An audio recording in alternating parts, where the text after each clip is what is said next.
नमस्कार दोस्तों, मैं हूं सुमित चौधरी और सक्सेस प्लस एकेडमी के प्लेटफॉर्म पर आप सभी का हार्दिक स्वागत है। दोस्तों, आज के इस वीडियो में हम बात करने वाले हैं rise and fall of the ancient Rome. जो प्राचीन रोमन सभ्यता थी उसका एक डिटेल इतिहास हम इस वीडियो में डिस्कस करेंगे। इसके इतिहास के साथ साथ हम इसकी जियोग्राफी, इसके पॉलिटिकल स्ट्रक्चर, इसके समाज और इसके धर्म की भी बात करेंगे। तो इस बेसिकली हम सभी एलिमेंट्स के ऊपर बात करेंगे कि ये रोमन सभ्यता कैसी सभ्यता थी, इसका कल्चर कैसा था, इसकी सोसाइटी के लोग कैसे थे, इसका पॉलिटिकल स्ट्रक्चर कैसा था और इनका अंपायर कितना बड़ा था, उसकी ज्योग्राफी कैसी थी। सबसे पहले सवाल ये बनता है कि रोमन सभ्यता का इतिहास जानने की हमें ज़रूरत क्या है। अगर हम प्राचीन विश्व के इतिहास को जानना चाहते हैं तो उसमें रोमन सभ्यता का इतिहास बहुत महत्वपूर्ण है ही है, क्योंकि एक छोटी सी सभ्यता थी। एक छोटे से टाउन से निकल के 3 महाद्वीपों तक इस सभ्यता ने अपने पैर पसारे हैं और इन 3 महाद्वीपों तक ये सभ्यता कैसे फैली वो एक ब्रीफ इंट्रोडक्शन हम उसको डिस्कस करेंगे ही करेंगे।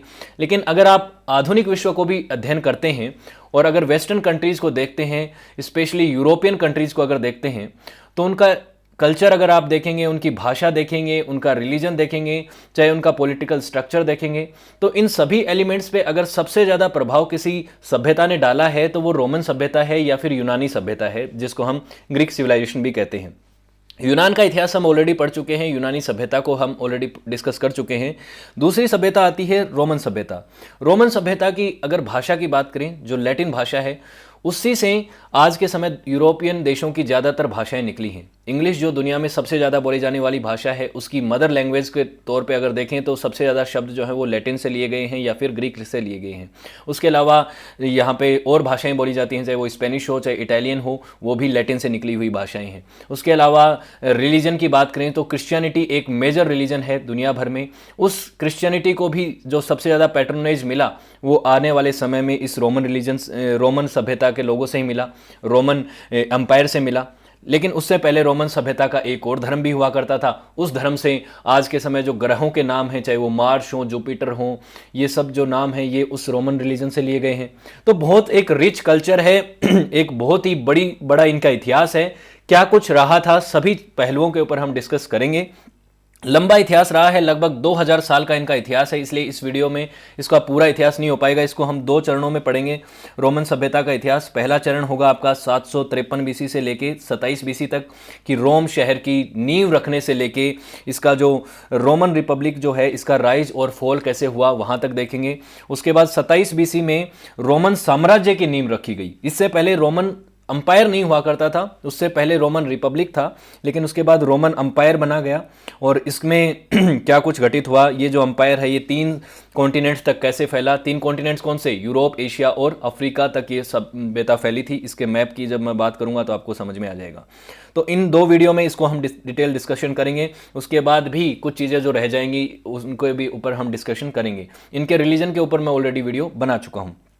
तो शुरुआत करते हैं जियोग्राफी से। आज की अगर दुनिया का मैप देखें तो उसमें यूरोप का मैप कुछ आपको इस तरीके का दिखेगा, जिसमें एक ये खूबसूरत सा देश है इटली। छोटा सा देश है लेकिन इसका एक बहुत ही रिच कल्चर रहा है, एक बहुत ही लंबा इतिहास रहा है और इसी की विरासत से दुनिया के जो यूरोप के जो देश हैं उनको इसने विरासत में बहुत कुछ दिया है। इसी की राजधानी है रोम। उसी रोम से निकल के एक बहुत बड़ी सभ्यता निकली थी जिसने इस पूरे मेडिटेरियन रीजन के ऊपर अपना कब्जा कर रखा था, पूरा का पूरा कंट्रोल कर रखा था। इसका इतिहास हमें देखना है। अगर यहाँ का मैप उस समय का देखेंगे तो ये रोम था, इसी के नाम पे रोमन सभ्यता थी। यहाँ पे ग्रीस था और ग्रीस के फॉल के बाद आप जानते हैं कि यूनानी सभ्यता का जब फॉल हुआ उसके बाद ये जो रोमन अंपायर है ये अपने पीक पे पहुँचा था और लगभग 117 एडी के टाइम पे ये जो मेडिटेरियन का जो रीजन था इसमें पूरी तरीके से रोमन अंपायर का ही राज हुआ करता था। तो रोमन अंपायर जो है उनके हिसाब से दुनिया का मैप कुछ इस तरीके का था। इस मेडिटेरियन को वो अपना खुद का समुद्र समझते थे और इसके आसपास के एरिया को वो कुछ इस तरीके से नाम दे रखा था उन्होंने। तो ये देखिए क्या क्या नाम है। यहाँ पे रहने वालों को ये रैंडम इडियट्स समझते थे और यहाँ पे रहने वालों को सिविलाइज बारबेरियंस समझते थे और ये साउथ डीप और ये सब इनके लिए यही था, साउथ सबसे ज़्यादा। तो जितना एरिया में ये लोग रहते थे उनका ये मैप था। अब बात करते हैं इनकी कि एंशिएंट रोम की फाउंडेशन से लेके क्या कुछ घटित हुआ है उसकी बात करते हैं। लगभग 8वीं शताब्दी बीसी में, जो मैंने आपको बताया था 753 बीसी में रोम की फाउंडेशन रखी गई थी सेंट्रल इटली के टाइबर रिवर के किनारे एक छोटा सा शहर रोम बसाया गया। जो भाइयों ने मिलकर ये शहर बसाया था, कैसे उस कहानी की शुरुआत होती है वो मैं आगे उनकी जो मिथ है, माइथोलॉजिकल स्टोरी है, उसमें बताऊंगा। इसके बाद ये जो साम्राज्य है ये 3 कॉन्टिनेंट तक फैला, जिसमें वेस्ट एशिया तक, मेडिटेरियन आइलैंड तक और नॉर्थ अफ्रीका में ये फैला हुआ था। ब्रिटेन के ऊपर भी इन्होंने राज किया है। जूलियस सीजर ने ब्रिटेन को जीता था, उसके बाद एक बार इनके हाथ से चला गया था और बाद में वापस इनके हाथ में आ गया था। रोमांस लैंग्वेज जो है, जो रोमन अंपायर की जो भाषा है उससे निकलने वाली भाषाएं हैं, जिसमें इटालियन है, फ्रेंच है, स्पेनिश है, पोर्टुगीज है, रोमानिया है और इंग्लिश है। ये सारी की सारी भाषाएं जो हैं ये यहीं से निकली थी। इंग्लिश आप जानते हैं कि दुनिया में सबसे ज़्यादा बोले जाने वाली भाषा है। उसके अलावा फ्रेंच, स्पेनिश, पोर्टुगीज और ये भाषाएं भी बहुत ज़्यादा बोली जाती हैं। ये सारी की सारी भाषाएं लैटिन से निकली हैं, स्पेशली ये तो सारी लैटिन से निकली हैं। उसके बाद इंग्लिश जो है उसमें लगभग 50% जो शब्द हैं उनके जो रूट वर्ड्स हैं वो लैटिन से निकले हैं, कुछ ग्रीक से निकले हैं और अलग अलग भाषाओं से मिलकर इंग्लिश बनी है। वेस्टर्न अल्फ़ाबेट्स की बात करें और कैलेंडर की बात करें, आज जो कैलेंडर आप यूज़ करते हैं जिसको ग्रेगोरियन कैलेंडर कहा जाता है, ये तो बाद में हुआ, लेकिन इससे पहले जूलियस सीजर के टाइम पे एक जूलियन कैलेंडर भी आया करता था। वो भी लगभग ऐसा ही कैलेंडर था, थोड़ी सी उसकी गणना में फॉल्ट था जिसकी वजह से रिप्लेस कर दिया गया था 16th सेंचुरी में उसको ग्रेगोरियन कैलेंडर से, पोप ग्रेगोरी के नाम से। ये एक क्रिश्चियन कैलेंडर है। और क्रिश्चियनिटी, हालांकि रोमन अंपायर का स्टेट रिलीजन पहले नहीं हुआ करती थी, इनका एक अलग ही रिलीजन हुआ करता था, ग्रेको रोमन रिलीजन, जिसके ऊपर मैं ऑलरेडी बात कर चुका हूं पहले वीडियो, मैं आपको बताऊंगा, उसका डिस्क्रिप्शन में लिंक भी दे दूंगा। तो ये जो रिलीजन है इसको आगे चल के काफ़ी पैट्रोनेज दिया है यहाँ के रूलर्स ने। जो कॉन्स्टेंटिन पोल जो राजा हुए थे उन्होंने, उस एम्परर ने इसको ज़्यादा पैट्रोनेज दिया और उसके बाद ही क्रिश्चियनिटी जो है वो ज़्यादा फैलना शुरू हुआ था। उसके अलावा बात करें तो 450 सालों तक ये जो ग्रीक रोमन सभ्यता है ये एक रिपब्लिक की तरह रही है। उसके बाद ये रोमन अंपायर बना। रोमन अंपायर जो है ये 1st सेंचुरी बीसी में बना था, 27 बीसी के अराउंड बना था, मैंने बताया था आपको। उसके बाद अगस्टस जो है वो इसके पहले राजा बनते हैं। उसके बाद अगस्टस का जो टाइम है वो बहुत ही अच्छा माना जाता है, रोमन पीस का माना जाता है, पैक्स रोमना बोला जाता है उसको। उसके बाद इस रोमन अंपायर का जो डिक्लाइन है वो 476 एडी में होता है। उसके बाद रोमन अंपायर इससे पहले 2 भागों में बट भी जाता था। लगभग दुनिया की 20% आबादी इस पूरे के पूरे अंपायर में रहा करती थी। लगभग 5 मिलियन स्क्वायर किलोमीटर का एरिया में ये लोग राज किया करते थे और बहुत बड़ा इनका अंपायर हुआ करता था। तो पूरा का पूरा मैंने एक ओवरव्यू आपको दिया है। अब इसकी टाइमलाइन देखेंगे, उसके बाद इसके इतिहास को देखेंगे, इनकी फाउंडेशन से लेके इसके रिपब्लिक से इनके एम्पायर बनने तक की कहानी को इस वीडियो में हम डिस्कस करेंगे। सबसे पहले बात आती है 753 बीसी की। ये वो साल था जिसमें ट्रेडिशनल डेट मानी जाती है कि एंशिएंट रोम शहर है इसकी नींव रखी गई। 509 बीसी का वो समय माना जाता है जब रोमन रिपब्लिक का एस्टेब्लिशमेंट हुआ, रिपब्लिक बना। इससे पहले एक किंगमैनशिप का टाइम भी आया था, उसकी भी हम इसी वीडियो में बात कर लेंगे। 390 बीसी का वो टाइम माना जाता है जब गोल्स एक ट्राइब हुआ करती थी, उसने अटैक किया था रोमन्स के ऊपर और ये इनके लिए एक तरीके से आई ओपनर था। उसके बाद इनकी मिलिट्री जो है वो पावरफुल बनी और इन गोल्स को तो बैकफुट पे धकेला ही धकेला, लेकिन उसके बाद इन्होंने अपने साम्राज्य की भी एक तरीके से एक्सटेंशन पॉलिसी स्टैब्लिश कर दी थी कि अब ये अपने साम्राज्य को भी बढ़ाना शुरू कर देते हैं। 264 से लेके 202 बीसी तक का जो समय है इसमें आपको प्यूनिक वॉर्स भी दिखेंगे। उसके बाद बहुत सारा ऐसा टाइम दिखेगा जिसमें ये जो पूरा का पूरा रोमन अंपायर है ये बढ़ता हुआ दिखेगा। रोमन अंपायर नहीं, मतलब रोमन अंपायर तो बाद में बना, रोम जो है वो बढ़ता हुआ दिखेगा, इसका एक्सपांशन पॉलिसी दिखेगी आपको। 83 से 31 बीसी का जो टाइम है उसको सिविल वॉर का टाइम माना जाता है और उसके बाद इसी सिविल वॉर के बाद ही इसी के अंततः जो है रोमन रिपब्लिक का अंत हो जाए, यहाँ पे फॉल ऑफ रोमन रिपब्लिक होता है। 27 बीसी का वो टाइम होता है जिसमें ऑगस्टस जो है वो राजा बन जाता है, अपने आप को एम्परर घोषित कर देता है। इसी ऑगस्टस के नाम पे अगस्त महीना पड़ा है, अगस्त महीना भी रोमन अंपायर के एक एम्परर के नाम पे पड़ा है। उसके बाद 117 एडी पे के टाइम पे जो है रोमन अंपायर अपने लार्जेस्ट एक्सटेंट पे पहुंचता है। 312 एडी में जो है जो कॉन्स्टेंटिन पोल जो कॉन्स्टेंटाइन जो एम्परर है, वो कॉन्स्टेंटिन पोल तो जगह है सॉरी, लेकिन कॉन्स्टेंटिन जो है वो क्रिश्चियनिटी को अपना स्टेट रिलीजन घोषित कर देता है, क्रिश्चियनिटी को पैट्रोनेज मिलना शुरू हो जाता है। उसके बाद 395 एडी के टाइम पे रोमन अंपायर जो है वो 2 भागों में बढ़ जाता है। एक ईस्टर्न रोमन अंपायर बन जाता है जिसको बाद में बैजेंटाइन अंपायर कहा गया, इसका भी हम सेपरेटली इतिहास पढ़ेंगे। और एक जो वेस्टर्न रोमन अंपायर है जो मूलतः रोमन अंपायर था, वो वेस्टर्न हिस्सा था, उसकी बात करेंगे। 410 एडी में जो है रोम जो है गोथ का एक बार फिर से अटैक होता है, ट्राइब्स का फिर से अटैक होता है और धीरे धीरे फिर बहुत सारे जर्मेनियन ट्राइब्स जो है वो इनके ऊपर अटैक करनी शुरू हो जाती हैं और धीरे धीरे 476 एडी आते आते ये जो रोमन अंपायर था ये पूरी तरीके से डिस्पोज हो जाता है। और दूसरी तरफ ये जो बेजेंटाइन अंपायर है ये पावरफुल रहता है और 1453 में फॉल ऑफ कॉन्स्टेंटिनोपल में अंततः इसका भी अंत हो जाता है। 1453 एडी तक कहीं ना कहीं आप ये मान सकते हैं कि ये जो रोमन अंपायर है इसके जो इतिहास है वो रहा है। बेजेंटाइन को सेपरेटली पढ़ा जाता है, बाकी रोमन अंपायर को सेपरेटली पढ़ा जाता है। उसके अलावा एक होली रोमन अंपायर और हुआ करता था जिसको हमने बात की थी जब हम पढ़ रहे थे जर्मनी के इतिहास की, उस समय मैंने आपको बताया था, वो अलग एरिया था। अब कर देते हैं इनकी एक, यहाँ पे इसको देखिए, ये छोटी सी रेड लाइन आपको दिखती हुई दिख रही है, ये ऐसे रोम का धीरे धीरे राइज होना शुरू हुआ था और ऐसे करते करते 200 ये बीसी में है, माइनस जहाँ लगा हुआ है वहाँ बीसी का टाइम है, फिर एडी का टाइम आएगा तो प्लस लग जाएगा। 70 बीसी तक देखो इतना बड़ा हो गया, 40 बीसी तक ये, और 20 एडी तक आते आते इतना बड़ा साम्राज्य बन गया और आगे चलते चलते 140 में अपने पीक पे है, 230 और 300 के अराउंड देखिए कितना बड़ा साम्राज्य हो गया। और ये साम्राज्य धीरे धीरे करके अब 405 में इसका 2 जगह विभाजन हो चुका है। 450 के बाद देखिए अब डिक्लाइन दिखेगा, 480 में डिक्लाइन और 530 में आपको वेस्टर्न रोमन अंपायर दिखता ही नहीं है। तो ये जो चीज़ है ये इस साम्राज्य के राइज एंड फॉल की जो एक जीआईएफ जो जिप्स थी जो मैंने आपको दिखाई है, कैसे कैसे इसका राइज हुआ उसके ऊपर अब आ जाते हैं।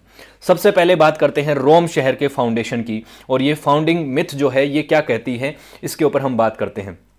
ट्रोजन वॉर का जो वीडियो है वो अगर आपने देखा हो तो आपको एक कहानी याद होगी। ट्रोजन वॉर क्या था, जिसमें हमने बात करी थी फॉल ऑफ ट्रॉय की। ट्रॉय जो शहर है उसके ऊपर सभी ग्रीक स्टेट्स ने अटैक कर दिया था। इसके ऊपर ये मूवी भी बनी हुई है ट्रॉय, जिसमें ऊपर क्या होता है कि ये जो ट्रॉय शहर है यहाँ पे था, इसके सब ऊपर सभी ग्रीक स्टेट्स ने अटैक कर दिया था और इसके बाद फॉल ऑफ ट्रॉय हो जाता है, जिसमें जो ग्रीक गॉड्स हैं वो भी पार्टिसिपेट करते हैं और उसके बाद ये ट्रॉय शहर है जो पूरी तरीके से बर्बाद हो चुका होता है। इसी के जो लोग होते हैं उनको ट्रोजन कहते हैं। उसमें से बहुत कम लोग जो हैं वो बच जाते हैं और उसमें से एक एग्नीज नाम का एक प्रिंस होता है, वो यहाँ से निकल जाता है और एक नए ट्रोय की तलाश में यहाँ से निकलता है। निकलता निकलता ये पहुँच जाता है यहाँ पे इटली के नेपलिस में और उसके बाद यहाँ पे पहुँच जाता है रोम के पास। ये जो एग्नीज है इसी की कहानी से शुरू हो जाती है, ये रोम की फाउंडेशन मिथ जो है इसी से शुरुआत होती है। ये फाउंडिंग मिथ क्या कहता है, ये मिथ ये कहता है कि 21 अप्रैल 753 बीसी के दिन जो है टाइबर रिवर के किनारे रोमुलस और रेमस नाम के 2 भाइयों ने जो है एक शहर की स्थापना करी, उसी को रोम कहा जाता है। रोमुलस के नाम पे ही इस शहर का नाम भी रोम पड़ा था। तो ट्रोजन प्रिंस एग्नीज जो है ये बच गया था और इसी के डिसेंडेंट जो हैं वो रोमुलस और रोमस हैं। ये इनके आगे चल के कैसे बनते हैं उनकी बात बताते हैं। एक राजा थे जो न्यूमिटर नाम के राजा हुआ करते थे, लैटिन किंग हुआ करते थे, एल्बा लोंगा थे ये यहाँ के, न्यूमिटर ऑफ एल्बा लोंगा इस एरिया के राजा को कहा जाता था। ये जो राजा है इसको इसी का भाई जो है, न्यूमिटर का जो भाई है वो होता है, उसका नाम है एम्यूलियस। एम्यूलियस जो है वो इसको मार देता है न्यूमिटर को एंगुलस जब एम्यूलियस मार देता है उसके बाद उसको पता चलता है कि इसके जो न्यूमिटर हैं इसके ग्रैंडसन जो है वो रोमुलस और रेमस जो है वो जिंदा बच गए हैं। तो इसको ऐसा लगता है कि आने वाले समय में ये दोनों भाई जो है एम्यूलियस से बदला ले लेंगे और इसका जो साम्राज्य है वो छीन सकते हैं। एम्यूलियस से ये बदला लेने की बात होती है तो ये क्या करता है, एम्यूलियस इन दोनों भाइयों को पानी में डुबोने की साजिश करता है कि रोमुलस और रेमस को जो है पानी में फेंकवा दिया जाता है कि इनको पानी में डुबो दिया जाए। लेकिन उनको जो डुबाने वाले लोग होते हैं उनको बच्चों पे दया आ जाती है, वो इनको एक टोकरी में रख के और नदी में बहा देते हैं। लेकिन वो टोकरी जो है वो डूबती नहीं है और एक शी वुल्फ नाम की जो देवी हैं, जो शी वुल्फ जो है वो इनकी देवी मानी जाती हैं रोमन मिथ में, तो वो जो है वो इनको बचा लेती हैं। बचाने के बाद जो है वो इनको रेज करती हैं और तब तक कि इनको आने वाले समय में एल्बा लोंगा ऑफ न्यूमिटर, मतलब जो है इनके दादाजी की जगह इन्हीं को बनना चाहिए राजा, यहाँ का लैटिन किंग इन्हीं को बनना चाहिए, तो ये बदला लें, तो इसलिए इनको बचा लिया जाता है। और उसके बाद जो ये दोनों भाई जो हैं वो यहाँ से लैटिन वाला वो जो इलाका है वहाँ से तो निकल जाते हैं और वहाँ पर जाके जो फाउंडेशन रखते हैं रोम शहर की। ये फाउंडेशन मिथ इनकी कहानी कहती है। तो बेसिकली क्या है वापस मैं बता दूं, रोमुलस और रोमस नाम के 2 भाइयों ने फाउंडेशन रखी थी 753 बीसी में रोम शहर की। इनकी माँ का नाम था वो था रिया सिल्विया के ऊपर एक कहानी प्रचलित है और कहानी ये कहती है कि मार्स जो देवता हैं जो इनके रोमन वॉर गॉड माने जाते हैं, जिनके ऊपर मार्स जो मंगल ग्रह है उसका नाम भी मार्स इन्हीं के नाम पे पड़ा है, उन्होंने इनकी माँ को इम्प्रेग्नेंट कर दिया था। एक्चुअली ये जो हैं मार्स के बच्चे थे दोनों, रोमुलस और रेमस। जैसे कहानी में आपको महाभारत की कहानी में आपको पता चलता है ना कि कुंती के जो पुत्र होते हैं, पांचों पांडव जो हैं वो अलग अलग देवताओं के पुत्र हैं, वैसी कहानियाँ आपको ग्रीक्स और जो रोमन माइथोलॉजी है उसमें भी देखने को मिल जाती हैं। तो रिया सिल्विया का जो बेटे हैं वो ये दोनों होते हैं, रोमुलस और रेमस। ये माना जाता है कि इनका रेप हुआ था, रेप के दौरान इन प्रेग्नेंट हो गई थी। तो देवताओं को भी वहाँ पे एक तरीके से बहुत आदर्शवादी नहीं दिखाया जाता, उनको भी उनके भी अलग अलग दिखाए जाते हैं कि वो गलत काम भी करते हैं, सही भी करते हैं, ऐसी ऐसी चीज़ें उसमें दिखाया जाता है। तो बेसिकली बात है, रोमुलस और रेमुस नाम के दो बच्चे यहाँ से पहुँच के यहाँ रोम पहुँचते हैं और रोम की उन्होंने दोनों ने स्थापना करी। रोम की स्थापना करने के बाद इनके लिए तो रोम जो है वो एक नया ट्रोय था, क्योंकि ट्रोय तो पूरी तरह से डिस्ट्रॉय हो चुका था उस ट्रोजन वॉर में, और अब क्या है, ये एक नया शहर इन्होंने बसाया था अपने लोगों को यहाँ पे बसाने के लिए। इस वीडियो को भी आप जरूर देखिएगा जो मैंने यहाँ पे ट्रोजन वॉर के ऊपर बनाया है, जिसको आप समझना चाहें तो ये समझ सकते हैं कि ट्रोजन वॉर की क्या इतिहास रहा है। अब बात करते हैं रीगन पीरियड। रीगल पीरियड जो है एंशिएंट रोम का, वो कौन सा टाइम है? ये रिपब्लिक स्टैब्लिश होने से पहले और रोम के स्टैब्लिशमेंट के बीच का जो टाइम है, 753 बीसी से लेके 509 बीसी तक के बीच का जो टाइम है, जिसमें रोमुलस जो है रोम शहर की स्थापना करते हैं और 509 में जो है रिपब्लिक की स्टैब्लिशमेंट होता है। उस समय जो राजाओं का जो पीरियड है उसको रीगल पीरियड कहते हैं। ये जो किंगली रूलर थे, इसमें बहुत सारे राजा हुए हैं, इसमें 6-7 इंपॉर्टेंट राजा हुए हैं। तो ये डेस्पोट नहीं हुआ करते थे। डेस्पोट मतलब निरंकुश राजा। जैसे यूरोप के अंदर आप फ्रांस का इतिहास जब देखते हैं तो उसमें ऐसे डेस्पोट हुए हैं, लुई 16, 15, 17, मैंने उनके बारे में जब आपको बताया था, तो वो अनियंत्रित राजा थे जिनके ऊपर किसी का कोई कंट्रोल नहीं है, वो जो चाहें, जो मनमर्जी चाहें वो कर सकते हैं। इतने ज़्यादा उनके पास पावर हुआ करती थी। लेकिन यहाँ के जो राजा थे उनके पास इतनी अनलिमिटेड पावर नहीं थी। इन्होंने जब सिटी का फाउंडेशन रखा था, उस फाउंडेशन के दौरान ही ये तय कर लिया था कि हमारा स्ट्रक्चर जो है वो कुछ इस तरीके का होना चाहिए कि हमारे यहाँ पे राजा डेस्पोट ना हो। तो एक क्यूरी नाम का संगठन बनाया गया जिसमें जो सब लोग थे, लोग वो मिलके राजा को इलेक्ट करते थे। तो बेसिकली राजा जो है वो हेरिडेटरी नहीं होता था, मतलब एक राजा का बेटा राजा ही बने ये जरूरी नहीं हुआ करता था, क्योंकि जनता उसको राजा की तरह अपॉइंट करती थी।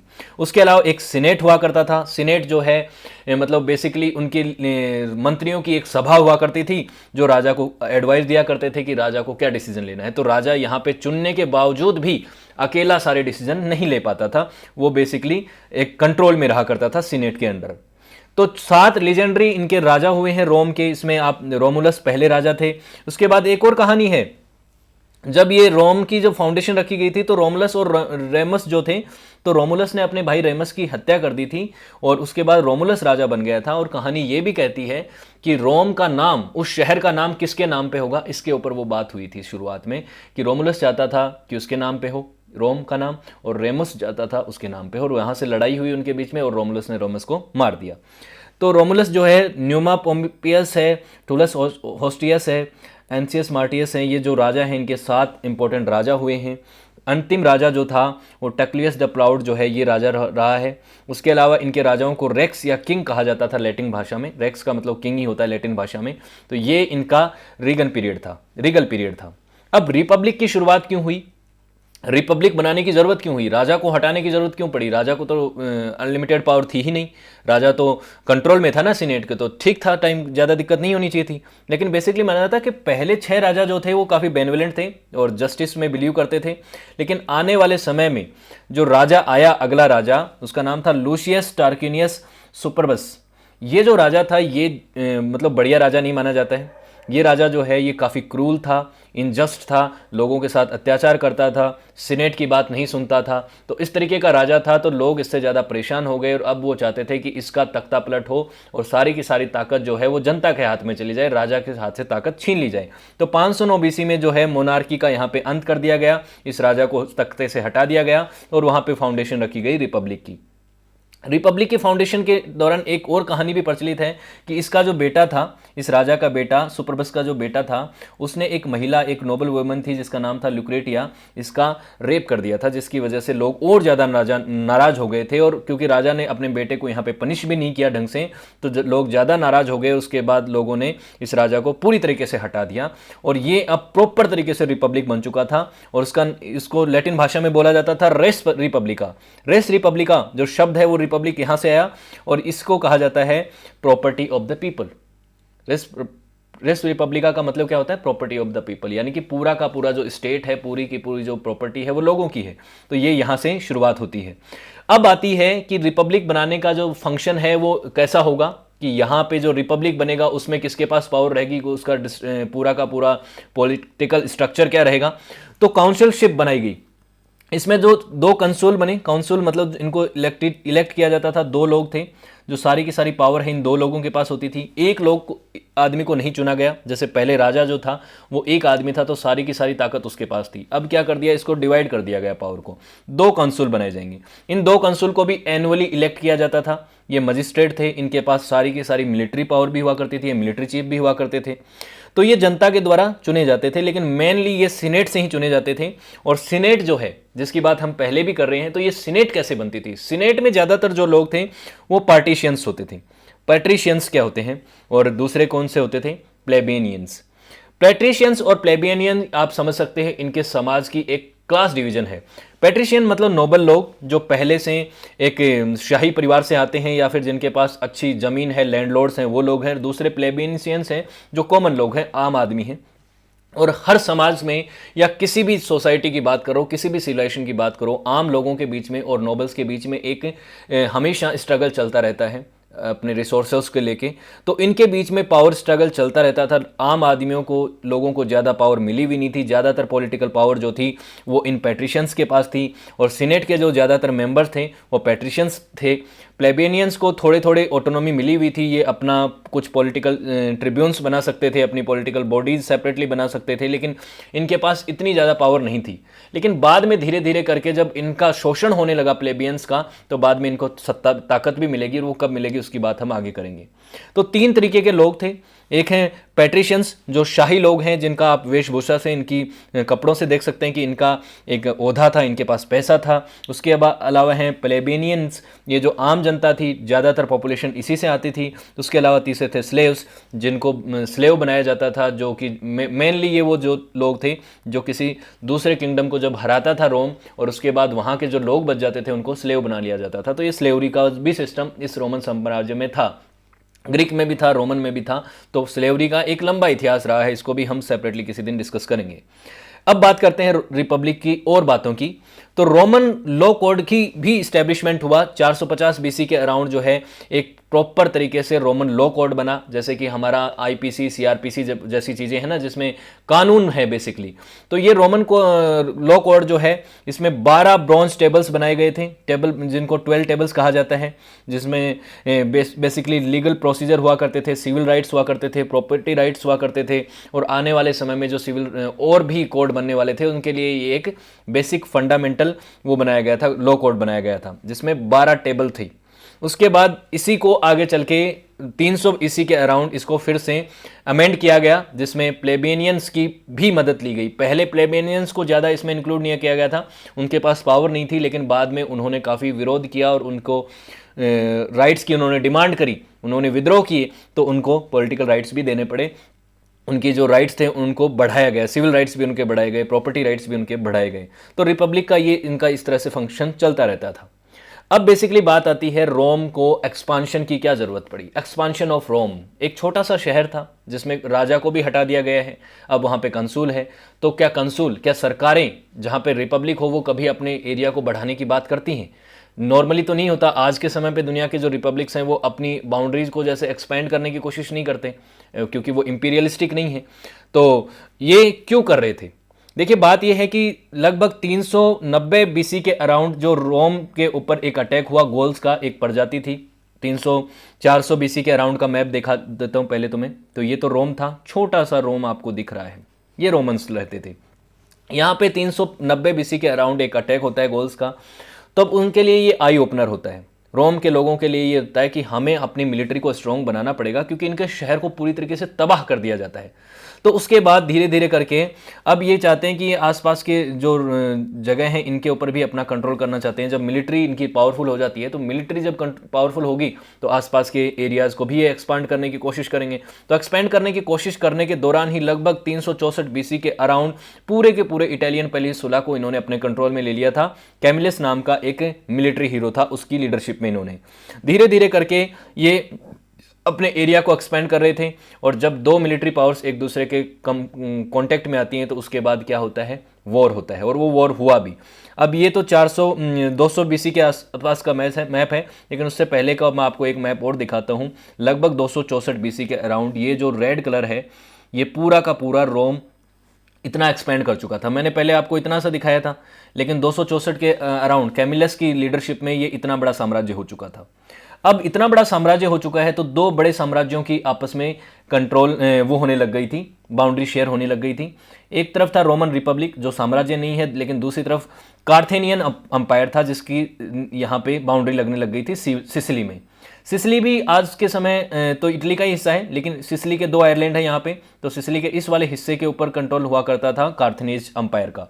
कार्थेज जो है ये पूरा का पूरा इस एरिया पे, अगर आप देखें नॉर्दर्न अफ्रीकन रीजन में, अगर मेडिटेरियन के किनारे किनारे आप चलते रहें तो यहाँ पे कार्थेज अंपायर हुआ करता था। इस अंपायर ने रोमन के साथ लड़ाई लड़ी, क्यों लड़ी उसके बारे में बात करते हैं। रोमन जब जीत गया था पूरा का पूरा इलाका, उसके बाद प्यूनिक वॉर्स होते हैं। मतलब पूरा का पूरा इलाका, मैं कौन से एरिया की बात कर रहा हूँ, इस पेनिनसुला की बात कर रहा हूँ, इटालियन पेनिनसुला की बात कर रहा हूँ। इस इटालियन पेनिनसुला को जीतने के बाद इनके बाद कार्थेज और रोमन रिपब्लिक के बीच में 3 वॉर हुए, जिनको प्यूनिक वॉर कहा जाता है। सेपरेटली भी इसके ऊपर मैं वीडियो जरूर बनाऊंगा, लेकिन अभी मैं आपको ओवरव्यू दे देता हूं तीनों वॉर्स का। 264 बीसी के अराउंड ये वॉर शुरू हुए थे और 146 बीसी तक ये तीनों वॉर चले हैं। और 146 बीसी में जब तीसरा वॉर खत्म हुआ तो इस कार्थेज अंपायर को पूरी तरीके से रोम ने हरा दिया था। और ये जो कार्थेज अंपायर का जो मैंने हिस्सा आपको दिखाया है, इसको धीरे धीरे करके रोम जो है वो जीत लेगा। ये चीजें आपको देखने को मिलेंगी इसमें। तो प्यूनिक वॉर जब हुआ था, उसके बाद क्या होता है कि इस सिसिली वाले इलाके में शुरुआत में फर्स्ट प्यूनिक वॉर क्यों हुआ, क्योंकि इस सिसिली वाले इलाके में रोमन रिपब्लिक के जो लोग हैं वो अपना इंटरफेरेंस करते हैं, क्योंकि यहाँ पे लोग कुछ विद्रोह कर देते हैं कार्थेनियन अंपायर के खिलाफ। तो कार्थेनियन रिपब्लिक के खिलाफ जाके सिसिली के प्रोटेस्टर्स को सपोर्ट करते हैं रोमन रिपब्लिक के लोग। तो उससे क्या होता है कि कार्थेनियंस जो हैं वो नाराज हो जाते हैं, और कार्थेन अंपायर जो है वो बेसिकली क्या करता है, इनके ऊपर अटैक कर देता है। और ये पहला वॉर होता है। पहले वॉर के दौरान क्या अंततः क्या होता है कि इटली, जिसको रोमन रिपब्लिक कहा जाता था उस समय, ये इस सिसिली को अपने कंट्रोल में लेता है। पीडमोंट, सार्डिनिया, और ये जो बाद में इसको पीडमोंट सार्डिनिया कहा जाने लगा, कॉर्सिया और सार्डिनिया, इसको भी अपने कंट्रोल में ले लेता है। तो बेसिकली क्या है, कार्थेन में 218 के अराउंड जब पहला वॉर खत्म हुआ तो यहाँ पे किसकी हार हुई, कार्थेज की हार हुई, और यहाँ पे रोम की जीत हुई। दूसरा वॉर हुआ, उसमें भी क्या होता है, कार्थेनियंस की हार हुई। और इसमें शुरुआत में जो कार्थेनियन जनरल होता है हैनिबल, ये इटली को इन्वेड कर देता है एक बार के लिए, लेकिन उसके बाद इटली जो है, ये जो पूरे के पूरे जो रोमन लोग हैं अपनी आर्मी को फिर से कंसोलिडेट करते हैं। और इनका एक और रोमन वो होता है, जनरल होता है, जिसका नाम होता है स्किपियो। ये जो है 202 बीसी के अराउंड, इसके अराउंड क्या कर देते हैं, इस पूरे के पूरे एरिया को जीत लेते हैं। मेडिटेरियन का पूरा इलाका, और स्पेन को भी अपने कंट्रोल में ले लेते हैं। कौन से एरिया की बात कर रहा हूँ मैं, देखिए पहले वाले मैप में मैंने आपको दिखाया था, ये वाला जो हिस्सा है ये कंट्रोल में किसके है अभी, कार्थेन के। लेकिन जब दूसरा वॉर खत्म होगा तो इस वाले इलाके को भी अपने कंट्रोल में ये जो है इटली और जो रोम है ये अपने हिस्से में ले लेगा। थर्ड प्यूनिक वॉर जब होता है तो कार्थेज बुरी तरीके से हार जाता है, और कार्थेज को पूरी तरह से डिस्ट्रॉय कर दिया जाता है, और पूरे के पूरे एरिया के ऊपर रोम का कब्जा हो जाता है, और यहाँ के लोगों को स्लेव बना लिया जाता है, राजा को यहाँ पे मार दिया जाता है। और ये जो पीरियड है, ये शुरुआत हो जाती है एक तरीके से रोम की एज ए इंपीरियल पावर के रूप में राइज होने की। तो अब इंपीरियल पावर जब बनता है तो उसके बाद डेमोक्रेसी का अंत होना तय था। जब इंपीरियल पावर बन जाता है तो उसके बाद सारी की सारी पावर जो है वो वॉर जर्नल्स के हाथ में आ जाती है, और वॉर जर्नल्स के बाद में हाथ में आएगी चीज़ें। तो 146 बीसी के अराउंड जब ऐसी स्थिति थी, ये पहले वाला जो हिस्सा था ये पहले हुआ करता था कार्थेनेज के आसपास, लेकिन अब जब येलो कलर का आपको मैप दिख रहा है, ये धीरे धीरे करके इन्होंने अपने कंट्रोल में ले लिया था 146 बीसी में। धीरे धीरे करके आपको ये जो व्हाइट दिख रहा है ना, ये सारा का सारा इनके हाथ में आने लग जाएगा आगे चल के, क्योंकि अब ये एक इंपीरियल पावर के तौर पे उभरने लगेंगे। जब भी किसी स्टेट में या किसी भी सिविलाइजेशन में लोगों के पास पावर बढ़ने लग जाती है, पावर बढ़ने लग जाती है, साम्राज्य का विस्तार होने लग जाता है, तो बहुत सारी चीज़ें होती हैं। एक तो जो पावरफुल लोग हैं उनके बीच में पावर स्ट्रगल होने लग जाता है, उसके बाद क्लास डिवीजन भी होने लग जाते हैं। हमने ये थ्रू आउट द हिस्ट्री दुनिया के इतिहास में देखा है, चाहे भारत का इतिहास आप देख लो, एंशियंट हिस्ट्री में क्या कुछ हुआ। पहले का जो समय था अर्ली वैदिक एज और लेटर वैदिक एज, उसके बाद महाजनपद पीरियड आया, महाजनपद पीरियड के बाद क्या स्थिति रही, ये सब चीज़ें आप हमेशा देखते हैं कि एक इंटरनल स्ट्रगल हमेशा शुरू होने लग जाता है। जो लेट रिपब्लिक था जिसमें यह पे सेनेट भी काम कर रही थी, उसके अलावा कॉन्सुल्स भी काम कर रहे थे, लेकिन धीरे धीरे करके जो है पावर जो है मिलिट्री लीडर्स के पास भी आने लग गई और एक बड़ा गैप बनने लग गया रिच और पुअर्स के बीच में। जो वेल्दी लैंडलॉर्ड्स थे वो बहुत ज़्यादा अमीर हो गए और जो स्मॉल फार्मर्स थे और जो नीचे वाला तबका था प्लेबियंस का, वो बहुत ज़्यादा वीक हो गया। अब जो प्रिविलेज क्लास है वो उनका ध्यान नहीं देखती थी, जो ऊपर वाले लोग थे वो ध्यान नहीं रखते थे, एक विद्रोह होना तय था, इसलिए बहुत सारी सोशल रिफॉर्म्स की भी ज़रूरत थी, बहुत ज़्यादा लोग जो है विरोध कर रहे थे। उसी को अटेम्प्ट को एक तरीके से वो करने के लिए, चीज़ों को ठीक करने के लिए, सोशल रिफॉर्म्स लाने के लिए एक व्यक्ति ने कोशिश भी करी। इसका नाम था गैरियस ग्राकुश और दूसरा नाम था टिबेरियस। इन दोनों ने एक मूवमेंट शुरू किया कि हम क्या करेंगे, इसको रिफॉर्म करेंगे। तो इनको रिफॉर्म करने के दौरान इन दोनों ने काफ़ी कोशिश करी, लेकिन इन दोनों रिफॉर्मर्स की भी हत्या कर दी गई, क्योंकि जो दूसरे बड़े लोग थे, जो पावरफुल लोग थे, वो कभी नहीं चाहते थे कि जो रिसोर्सेज हैं उनका रीडिस्ट्रीब्यूशन हो, उनको फिर से लोगों को दिया जाए और वो कमज़ोर हो जाएं और उनके हाथ से जो पावर आई हैं वो चली जाएं। तो इन लोगों को मार दिया गया। उसके बाद क्या होता है, एक और आदमी आता है जिसका नाम होता है गैयस मैरियस। ये कॉमनर होता है बेसिकली। इसके पास धीरे धीरे करके मिलिट्री पावर आ जाती है और ये कंसूल बन जाता है। कंसूल बनने के बाद ये क्या कर देता है, पूरे के पूरे इस मतलब इनकी जो मिलिट्री है उसको रिफॉर्म करता है। पहले तो मिलिट्री रिफॉर्म करने के दौरान इसके पास ज़्यादा पावर आ जाती है। मिलिट्री पावर के बाद धीरे धीरे इसका भी टाइम चला जाता है। उसके बाद एक सुला नाम का एक और कंसूल आता है, वो इनकी जगह बन जाता है, जनरल बन जाता है। तो ये बेसिकली बात ये है कि अलग अलग लोग आते हैं, उनके बीच में पावर स्ट्रगल चलता रहता है और जो अमीर लोग हैं वो अमीर होते जाते हैं, गरीब है वो गरीब होता रहता है। जो लोग एक तरीके से कोशिश करते हैं रिफॉर्म्स लाने की, सोशल रिफॉर्म्स लाने की, तो उनको मार दिया जाता है। तो एक बेसिकली लंबे समय तक पावर स्ट्रगल चलता रहा। मिलिट्री पावरफुल होती रही, लोगों के पास कुछ था नहीं। सुला जब रिटायर होता है तो उसके बाद में एक और आदमी होता है पॉम्पी। ये जो है ये कंसूल बनता है और कंसूल बनने के बाद धीरे धीरे करके दूसरी तरफ मेडिटेरियन वाला इलाका है वहाँ के अंदर ये कैंपेन करता है, एशिया माइनर के कुछ क्षेत्रों को जीतता है। ये सब चीज़ें चलती रहती हैं। उसके बाद अगला जो बनता है कंसूल, वो बनता है मार्कस टूलियस सिसेरो। ये एक अच्छा आदमी होता है, शुरुआत में ये अच्छा आदमी होता है, ये अच्छा ओरेटर भी होता है, इसको इलेक्ट किया जाता है और लोगों को एक होप दिखती है कि अब थोड़ा ठीक होगा। लेकिन बाद में इसकी भी हत्या कर दी जाती है। और कौन करता है इसकी हत्या? इसकी हत्या करते हैं दूसरे लोग। यहाँ पे राइज, सीजर का राइज होता है और कैसे होता है उसकी बात करते हैं। तो इसकी जब हत्या होती है तो उसके बाद जो है चीज़ें खराब होने लग जाती हैं और अब जो है एक डिक्टेटर का राइज होता है और वो डिक्टेटर होता है जूलियस सीजर। सिर्फ जूलियस सीजर नहीं, बाकी और लोग भी होते हैं। और अब क्या चीज़ें होती हैं उसकी और डिस्कस करते हैं। तो फर्स्ट सेंचुरी बीसी में जो रोमन पॉलिटिक्स है वो पूरी तरह से रेस्टलेस हो जाती है। दो तरीके की एक कैटेगरी बन जाती है, एक है पॉपुलरिज और एक होते हैं ऑप्टिमेट्स। पॉपुलर्स वो लोग जो होते हैं जो करते हैं कि आम जनता से निकल के आते हैं, जो आम जनता के राइट्स को सपोर्ट करते हैं, जो कहते हैं कि जनता के पक्ष में ही सारा होना चाहिए, जनता के ही राइट होने चाहिए, जो रिपब्लिक को सपोर्ट करते हैं बेसिकली। दूसरे थे ऑप्टिमेट्स, ये जो कहते हैं कि जो सारी की सारी पावर है वो ऑटोक्रेटिक कंट्रोल में होनी चाहिए, एरिस्टोक्रेट्स के हाथ में होनी चाहिए, जो अपर क्लास है उसके हाथ में सारी पावर होनी चाहिए। तो इनके बीच में एक स्ट्रगल चलता रहता है। सुला जो है उसके बाद आता है वापिस। सुला एक बार के लिए हट जाता है, लेकिन सुला अब जो है सारे के सारे पॉपुलिस्ट लीडर्स को यहाँ पे ओवरथ्रो कर देता है और ये जो कंसोल्स हैं सिसेरो की यहाँ पे हत्या कर दी जाती है। जो सिसेरो से उम्मीद थी लोगों को, लेकिन सिसेरो की यहाँ पे हत्या कर दी जाती है सुला के द्वारा और यहाँ से जो है पूरी की पूरी जो सिचुएशन है वो बदल जाती है। और अब क्या होता है, सीजर का राइज होता है। जूलियस सीजर, जिसका नाम था गैरियस जूलियस सीजर, ये आदमी क्या होता है, काफ़ी अच्छा मिलिट्री लीडर होता है। मिलिट्री में इसकी अच्छी धाक होती है। और एक आदमी जो मार्कस लीनियस क्राकस, इसके पहले भी मैंने बात करी है, इस आदमी ने इसको पहले सपोर्ट किया था। दो पावरफुल लोगों के संपर्क में रहता है, एक तो होता है क्रासस और दूसरा होता है पॉम्पीज। पॉम्पी और क्रासस दोनों ही बहुत ही पावरफुल लोग होते हैं। ये एक तो आप जानते हैं कि ये पहले कंसूल रह चुका है, ये भी कंसूल रह चुका है। दोनों हमेशा इसका सपोर्ट करते हैं। तो इसने तो इसको मदद करी थी, इनके साथ इनके रिलेशनशिप भी थे। यहाँ जो ये मैक्सस पॉम्पीज था, इसकी बेटी से इसके साथ शादी कर रखी थी इसने। तो बेसिकली यहाँ पे इसको पॉलिटिकली एक तरह से सपोर्ट रहता है सीजर को। सीजर क्या है, उसके बाद एक अलायंस बनाता है जिसको बोलते हैं फर्स्ट ट्रिम्पुरेट। 3 लोगों की एक अलायंस बनाता है। इस अलायंस के बाद क्या होता है कि ये तीनों लोग समझते हैं कि हम कैसे भी इस सत्ता के ऊपर कंट्रोल कर लेते हैं। सत्ता को कंट्रोल करने के लिए ये तीनों लोग कौन कौन, जूलियस सीजर, पॉम्पी और यहाँ पे क्रासस, ये तीनों मिलके अब बात करते हैं कि हम चलाएंगे पूरे के पूरे रोम को। वैसे जूलियस अच्छा आदमी माना जाता था। जूलियस सीजर की मैं बायोग्राफी आपको सेपरेटली पढ़ाऊंगा।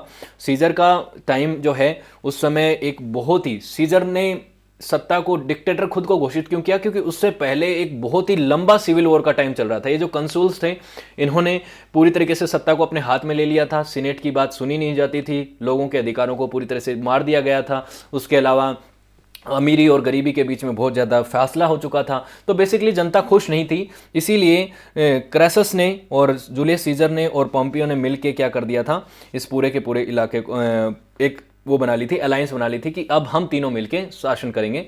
और यहाँ पे आगे चल के क्या होता है, 53 BC में क्रैसस जो है इसकी डेथ हो जाती है। एक बैटल ऑफ कैराहे, जो पार्थिया वाला जो इलाका है, यहाँ पे लड़ाई होती है, उसमें इसकी डेथ हो जाती है। इसके बाद ये जो तीनों ने अलायंस बनाई थी ये टूट जाती है। अलायंस इसलिए टूट जाती है क्योंकि क्रासस जो है वो एक मीडिएटर की तरह काम करता था सीजर और पॉम्पी के बीच में। पॉम्पी और सीजर जो है वो बहुत दोनों अच्छे मिलिट्री लीडर हुआ करते थे, तो दोनों की आपस में इतनी अच्छी बनती नहीं थी। दोनों ही ज़्यादा ताकतवर बनना चाहते थे, दोनों अपने अपने ईगो में रहते थे। तो पॉम्पी और सीजर के बीच में जब ये मीडिएटर नहीं रहा, क्रासस जो कि एक पॉलिटिकली बहुत ही अच्छा ओरेटर था और बहुत ही अच्छा मतलब पॉलिटिशियन था ये, तो ये दोनों के बीच में नहीं रहा तो इनकी अलायंस टूट गई। अब ये दोनों चाहते थे कि सीजर चाहता था कि वो ज़्यादा एरिया को कैप्चर करे और रोम के ऊपर उसका अधिकार रहे, दूसरी तरफ पॉम्पी चाहता था उसका कंट्रोल रहे। पॉम्पी ने इस समय उसके बाद पॉम्पी ने ईस्ट की तरफ अंपायर को राइज करने की शुरुआत करी थी और दूसरी तरफ सीजर ने जो है वेस्ट की तरफ।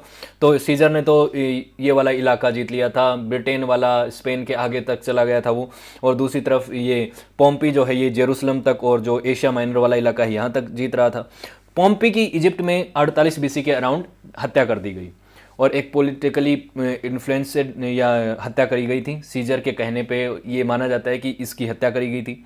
उसके बाद सीजर जो है वो ही एकमात्र यहाँ पे पावर हाउस बच गया, क्योंकि यहाँ पे क्रासस और जो पॉम्पी है दोनों की डेथ हो चुकी है। अब ये अकेला बचा है और ज़्यादातर जो सपोर्ट है, मिलिट्री का सपोर्ट है, वो सीजर के पास था। इसने अपने ऑफिशियल्स जो थे उनको यहाँ पे बहुत सारे ओनर दिए, उनको सत्ता में पद दिए बड़े बड़े, और यहाँ पे डिक्टेटरशिप अपना ली गई। बेसिकली एक वैसे तो कंसुलशिप बनाई गई थी जिसमें 4 कंसुल बनाए गए, जिसमें 2 तो ऑर्डिनरी डिक्टेटरशिप थी, उसके अलावा 2 स्पेशल डिक्टेटरशिप थी और एक खुद जो था वो हेड था और डिक्टेटर था ही। तो यहाँ पे डिक्टेटरशिप का टाइम बेसिकली आ गया था। राइज ऑफ जूलियस सीजर में यही है। उसके बाद सीजर जो है उसकी हत्या कर दी जाती है 44 BC के अराउंड। ये एक लंबी कहानी है। सीजर की हत्या के ऊपर आपने प्ले भी देखे होंगे और उसमें जो इनके ही जो आसपास के लोग होते हैं, कंसुल के जो लोग होते हैं और इनके जो दोस्त होते हैं, उन्होंने मिल के इसके लिए कॉन्स्पिरेसी रची थी। और इसके बाद 23 चाकू मारे गए थे सीजर को, 23 बार स्टैम्प किया गया था और उसके बाद सीजर की हत्या कर दी गई। उसके बाद फिर से सिचुएशन जो है पॉलिटिकली यहाँ पे ख़राब हो जाती है।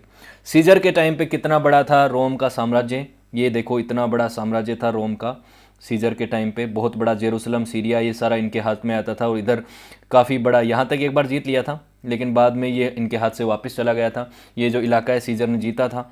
उसके बाद धीरे धीरे करके ये भी जो डिपेंडेंट स्टेट्स हैं जिनके साथ इनकी ट्रीटी चल रखी थी और ऐसी हालत थी, तो काफ़ी बड़ा साम्राज्य सीजर के टाइम पे हो चुका था। लेकिन अब जो है सीजर से अगस्टस तक की जो कहानी है यहाँ पे हम ख़त्म करेंगे इस लेक्चर को। जब अगस्टस जो है एम्परर बन जाएंगे, एम्पररशिप आ जाएगी तो एम्पायर बन जाएगा, एम्पायर बन जाएगा बेसिकली, उसकी बात करेंगे।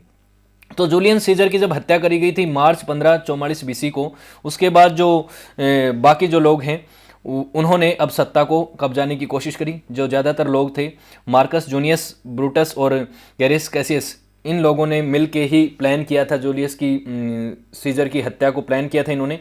अब क्या होता है, जो सीजर का जो नेफ्यू होता है जिसका नाम होता है ऑक्टेवियन, यही आगे चल के अगस्टस के नाम से राजा बनेगा।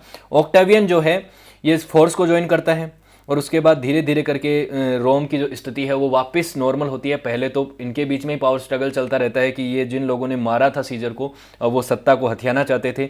लेकिन उसके बाद जो है दूसरा ट्रिमवेरेट बनता है, यानी दूसरी एक 3 लोगों का संगठन बनता है। इसके बाद इसमें एक ऑक्टेवियन होते हैं। ऑक्टेवियन जो है मिलके इसके बाद क्या होते हैं, वो खुद धीरे धीरे सत्ता को अब हथियाने लग जाते हैं। 31 बीसी के दौरान ऑक्टेवियन जो हैं वो बैटल ऑफ बैटल ऑफ ऑक्टियम में पूरे के पूरे इजिप्ट वाले रीजन को अपने कंट्रोल में ले लेता है। धीरे धीरे करके ये जो रीजन है बड़ा अंपायर बनाते जाते हैं। इस कहानी को तो हम अगले वीडियो में पढ़ेंगे, इसलिए मैं आपको थोड़ा ब्रीफली बता रहा हूँ कि ऑगस्टस जो है 29 बीसी में आगे चल के रोम का एकमात्र लीडर बन जाता है। बाकी सारे के सारे जो इनके लोग हैं उनको धीरे धीरे करके वो हरा देता है और पीछे धकेल देता है। अब बात यह है कि जैसी हालत सीजर की हुई थी, जैसा उसके साथ हुआ था वैसा ना हो, और उसने जैसे अपनी पावर को लोगों के साथ डिस्ट्रीब्यूट किया था, शेयर किया था और भी कंसोल्स बनाए थे, ऐसा ऑक्टेवियन नहीं चाहता था। इसीलिए 27 बीसी में ऑक्टेवियन ने अपने आप को एम्परर घोषित कर दिया, ऑगस्टस का टाइटल लिया और वो एम्परर ऑफ रोम बन गया। और यहीं से कहानी शुरू होती है रोमन अंपायर की। रोमन अंपायर उसके बाद और बड़ा बनता गया और 117 बीसी के अराउंड बहुत बड़ा बन गया था। ये हैं ऑक्टेवियन या फिर ऑगस्टस जो एम्परर हैं, पहले एम्परर बने थे। उसके बाद ये एम्परर जो है इसकी कहानी हम देखेंगे अगले वीडियो में। उससे पहले अगर आपने इस वीडियो को नहीं देखा तो आप ये वीडियो भी देख लीजिएगा कि जो रोमन अंपायर का जो रिलीजन था पहले के समय, क्रिश्चियनिटी तो बाद में बना है, उसको ग्रेको रोमन रिलीजन बोलते हैं। इसके ऊपर मैंने सेपरेटली वीडियो बना रखा है, तो ये भी आप जाके देख सकते हैं। उसके अलावा इटली के इतिहास को और ज़्यादा जानना चाहते हैं, जो आधुनिक इटली, जो आज के समय जो इटली का मैप आप देखते हैं उसका यूनिफिकेशन कैसे हुआ, 1871 में कैसे बना था ये इटली, उसका एकीकरण कैसे हुआ, उसकी कहानी भी मैंने सेपरेटली एक वीडियो में बना रखी है, तो इसको भी आप जाके देख सकते हैं। साथ ही साथ अगर आप सक्सेस प्लस एकेडमी के वेरियस प्लेटफॉर्म्स के साथ जुड़ना चाहते हैं तो आप इन सभी प्लेटफॉर्म्स के साथ जुड़ सकते हैं और आने वाले वीडियोज़ को देखने के लिए चैनल को सब्सक्राइब भी कर सकते हैं। So thank you so much for watching this video. Have a good day, see you next lecture.